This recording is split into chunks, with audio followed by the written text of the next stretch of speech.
Welcome back to my grammar guidance channel. আজকে voice চেঞ্জে present perfect tense এর ওপর ভয়েসের গঠন এবং উদাহরণ নিয়ে আলোচনা করব।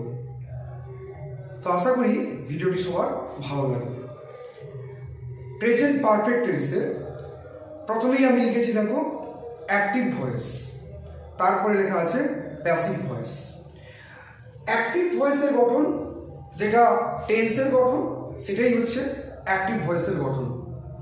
অর্থাৎ প্রথমে সাবজেক্ট বা S plus have oblique has, অর্থাৎ সাবজেক্টকে লক্ষ্য করে সেন্টেন্সে হ্যাভ বা হ্যাজ বসবে, প্লাস মূল ভার্বের পাস্ট পার্টিসিপল ফর্ম বা V3 প্লাস অবজেক্ট।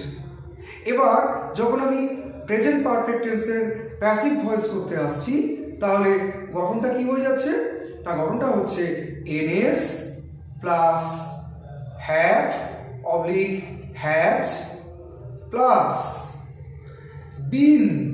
এবার আমাদের মনে রাখতে হবে যে প্রেজেন্ট কন্টিনিউয়াসে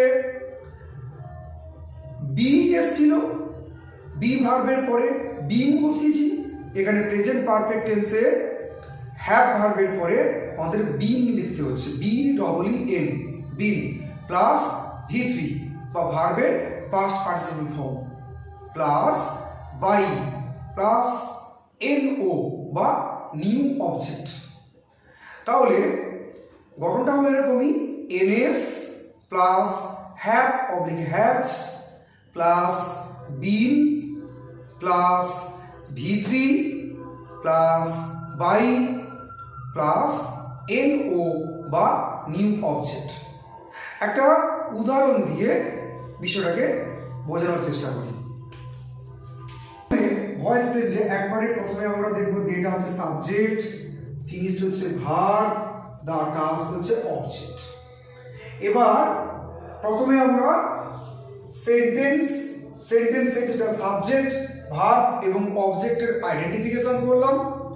এবার দেখতে হবে যেটা কোন টেন্সে আছে। They have finished the task, এটা হচ্ছে প্রেজেন্ট পারফেক্ট টেন্স। তাহলে যে টেন্স থাকবে সেই টেন্সের প্যাসিভ ভয়েসের গঠন যেরকম থাকবে সেই অনুযায়ী আমাদের লিখতে হবে।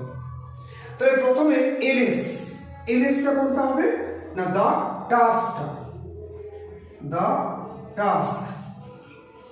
এই টাস্কের পরে হ্যাভ অথবা হ্যাজ আছে, তাহলে আমরা দের পরে হ্যাভ লিখেছিলাম।